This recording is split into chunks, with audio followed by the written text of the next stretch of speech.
ഇന്ന് ഞാൻ വന്നിക്കണതേ കൂവപ്പൊടി കൊണ്ട് ഒരു ഫുഡ് ഉണ്ടാക്കാനാണ് കേട്ടോ. കൂവപ്പൊടി കൊണ്ട് നമുക്ക് പായസം ഉണ്ടാക്കാം, ഇങ്ങനെ വരകി കഴിക്കണത് ഉണ്ടാക്കാം, ഹലുവ ഉണ്ടാക്കാം, ഒക്കെ ചെയ്യാം. നല്ല ടേസ്റ്റാണ്. ഇത് ഞാൻ വീട്ടിൽ തന്നെ പൊടിച്ചെടുത്ത് ഉണ്ടാക്കിയ കൂവയാണ്.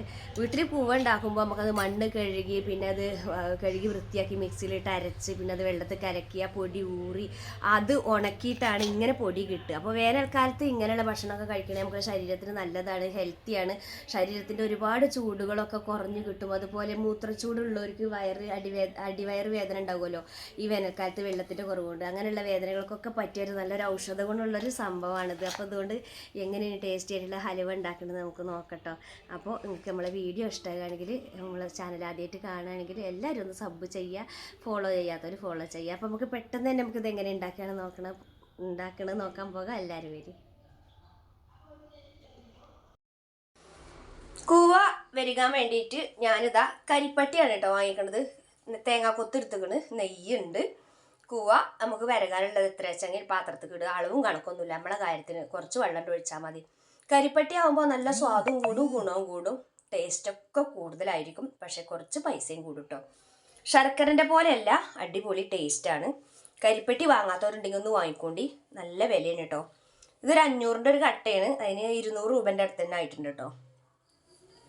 അപ്പോൾ ദാ ഞാൻ ഇതൊക്കെ പാടെ ഇട്ടിട്ട് വരകാണ്. ഞാൻ ഹലുവ പോലെ ഉണ്ടാക്കാമെന്നാണ് വിചാരിച്ചിട്ടുള്ളത്. ഈ ചൂടുകാലത്ത് ഇങ്ങനെയുള്ള ഇതുകൊണ്ട് ജ്യൂസ് അടിക്കുക, അതുകൊണ്ട് പായസം ഉണ്ടാക്കുക, വെള്ളം കലക്കി കുടിക്കുക, ഹലുവ ഉണ്ടാക്കുക, വരകി കോരി കഴിക്കുക, ഒക്കെ ചെയ്യുക കേട്ടോ. ഈ ചൂടുകാലത്ത് നമ്മുടെ ശരീരം ആരോഗ്യത്തോടു കൂടിയും ഒക്കെ പ്രതിരോധ ശക്തി ഉണ്ടാകാനൊക്കെ ഇമാതിരി സാധനങ്ങൾ ഉണ്ടാക്കി കഴിക്കുന്നത് നല്ലതാണ്.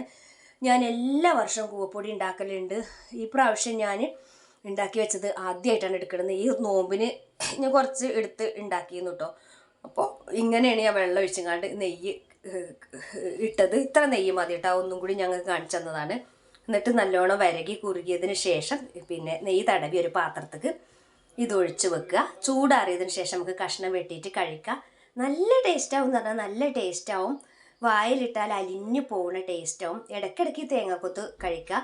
പിന്നെ മറ്റെന്തെങ്കിലും നട്സൊക്കെ ഉണ്ടെങ്കിൽ അതും നമുക്ക് ഇതിൻ്റെ മുകളിൽ ഇട്ട് കൊടുക്കാം കേട്ടോ. അപ്പോൾ അത് ചൂടാറിയതിന് ശേഷം വെട്ടി 2 കഷ്ണം കഴിച്ച് നോക്കുമ്പോൾ നല്ല ടേസ്റ്റ്. അപ്പോൾ അതാ എമ്മിക്കുട്ടന് വേണമെന്ന് പറഞ്ഞ് വന്നിട്ടുണ്ട്, എമ്മിക്കുട്ടന് കൊടുക്കുകയാണ്. എമ്മിക്കുട്ടൻ ടൗസർ ഇട്ടിട്ടില്ല കേട്ടോ, അതുകൊണ്ടാണ് അവനെ ശരിക്കും കാണിക്കാത്തത്. നല്ല ടേസ്റ്റ് ഉണ്ടായിരുന്നു എന്ന് പറഞ്ഞു എമ്മിക്കുട്ടന്, ഇഷ്ടമായി എന്ന് പറഞ്ഞിട്ടുണ്ട് കേട്ടോ. എമ്മിക്കുട്ടന് എല്ലാവർക്കും ഇഷ്ടപ്പെടുന്ന നല്ലൊരു അടിപൊളി റെസിപ്പിയാണ് നമ്മളെ ചാനൽ. നിങ്ങൾക്ക് പിന്നെ നമ്മുടെ വീഡിയോ നിങ്ങൾക്ക് ഇഷ്ടമായിട്ടുണ്ടെങ്കിൽ ലൈക്ക് ചെയ്യുക, ഷെയർ ചെയ്യുക. ഇതുപോലുള്ള സാധനങ്ങളൊക്കെ ഉണ്ടാക്കി ചൂടിനെ നമുക്ക് തടഞ്ഞു നിൽക്കാൻ പറ്റും. ഇത്രയേ ഉള്ളൂ.